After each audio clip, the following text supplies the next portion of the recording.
आदाब नाजरीन, आप देख रहे हैं राब्ता 24/7 न्यूज़। हमारी आवाज़ हमेशा सच के साथ। मैं आपका मेज़बान मोहम्मद कैफुद्दीन शम्स राब्ता 24/7 न्यूज़ में आपका तहे से इस्तकबाल करता हूं। राब्ता 24/7 न्यूज़ का आगाज़ करते हैं।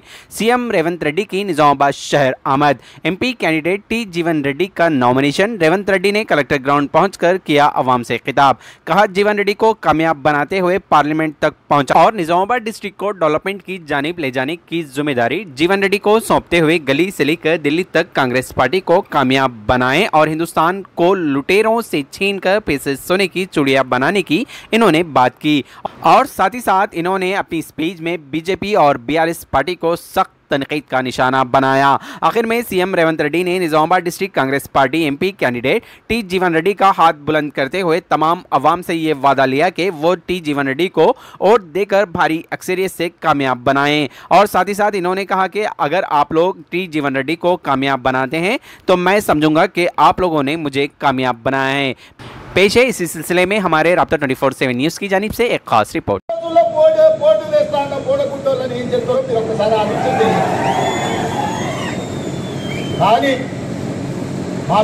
జీవన్ రెడ్డి గారు నేను మీకు ఒక మాట చెప్పదలుచుకున్నా. అన్న మీరు కరీంనగర్లో ఎంపీ పోటీ చేయాలని చెప్పేవాడు అన్న నా మాట వినలే. సరే చూద్దామని చెప్పి మొదటి లిస్టులో జీవనాల పేరే పెట్టలే. అట్లయినా నేను అడిగినట్టు అన్న నా మాట ఇంటడేమో ఒప్పుకుంటానేమో అని మొదటి లిస్టులో పేరు రాకపోయినా జీవనాన్ని ఒకటే మాట చెప్పేది, నేను తమ్మి రైతుల కోసం కొట్లాడని అనుకున్నా. నా జీవితం ఈ రైతులకే నేను అంకితం చేయాలనుకుంటున్నా. నా జీవితంలో ఏం కోరిక లేవు, ఏం ఆలోచన లేవు. ఆనాడు అసెంబ్లీలో గెలిస్తే ఈ రాష్ట్ర వ్యవసాయ శాఖ మంత్రిగా ఈ రాష్ట్ర రైతాంగానికి నిజామాబాద్ రైతాంగానికి తోడు ఉండాలనుకున్నా. కానీ నా అదృష్టం బాగలేదు. మళ్ళీ ఈరోజు పార్లమెంట్ చేస్తున్నా.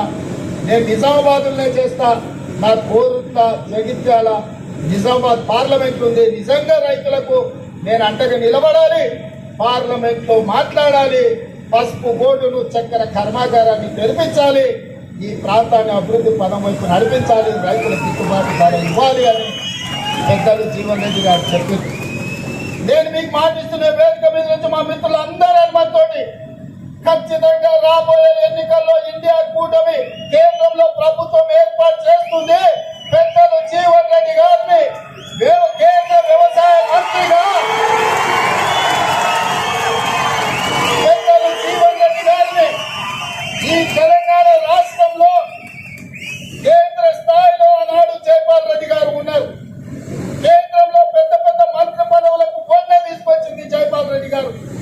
పెద్దలు పి కీర్తిశేషులు పివి నరసింహారావు గారి పేరు తెచ్చారు ఈ ప్రాంతానికి, ఈ దేశానికి. ఇవాళ స్థాయిలో గౌరవం ఉన్న వాళ్ళు, ప్రజలకే అంకితమైన వాళ్ళు, సమస్యల పట్ల అవగాహన ఉన్న వాళ్ళు, రైతాంగాన్ని ఆదుకునే మనసున్న నాయకుడు తెలంగాణ రాష్ట్రంలోనే లేడు. అది ఒక్క జీవనన్న మాత్రమే. అందుకే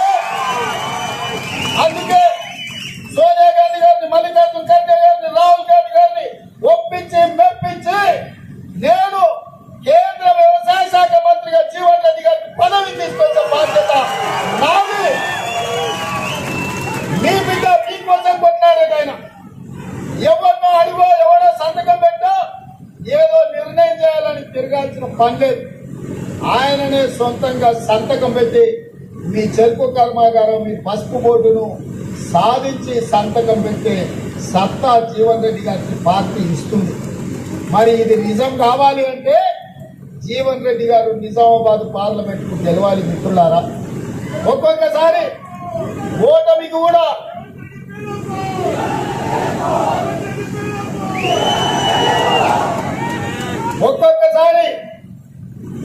కూడా గెలుపులకు పునాదులేస్తాయి. నేనే ఉదాహరణ.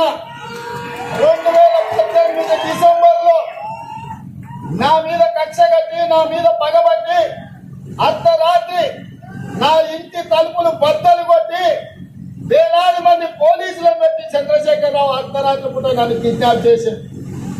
ఆ దెబ్బ కోర్టులో కేసేస్తే కలెక్టర్, అదేవిధంగా జిల్లా ఎస్పీ సస్పెండ్ అయింది.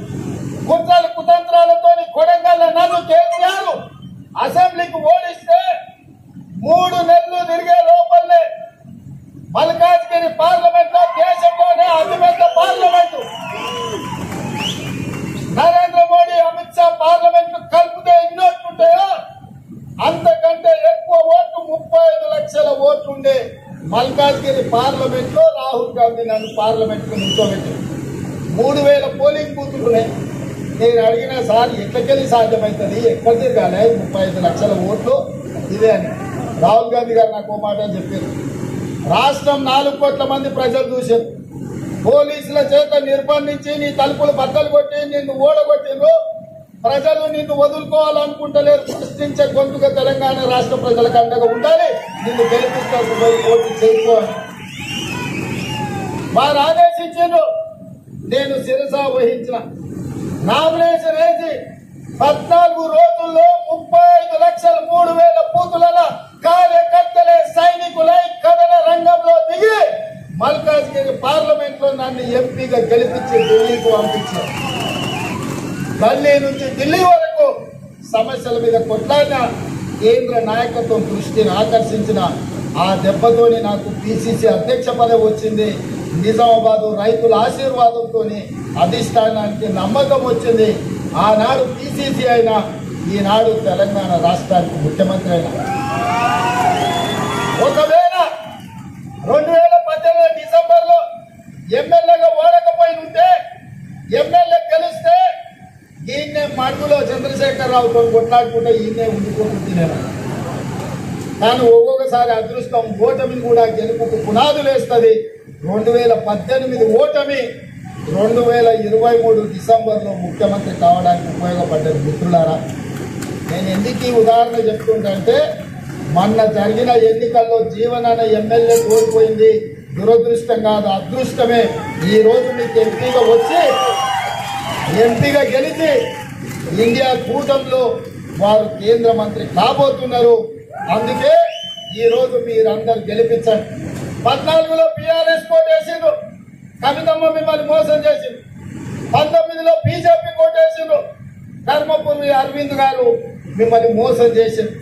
నేను ఇవాళ మిమ్మల్ని అడుగుతున్న మిత్రులారా, మోసం చేసిన వాళ్ళు కావాలన్నా, మోస పార్టీలు కావాలన్నా, 10 ఏళ్ల నుంచి ప్రభుత్వంలో ఉండి పీసీ కూదియే किसी का जायदाद खींचने का और किसी को नहीं दिए। हम इतना संविधान को बचाए, ऐसे संविधान किस देश को दिए हम लोग।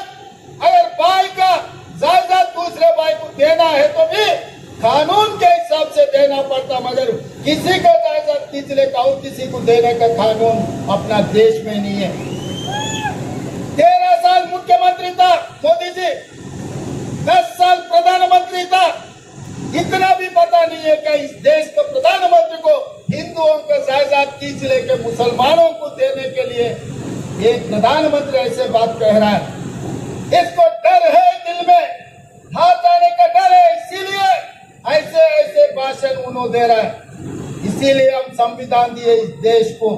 डॉक्टर बाबा साहेब अम्बेडकर ये लिखा उसमें, अगर बाप का जायदाद बेटे को देना है तो विरासत देना, भाई का जायदाद छोटे भाई को बहन को भी देना है तो एक हिसाब किताब से वो बदली करना।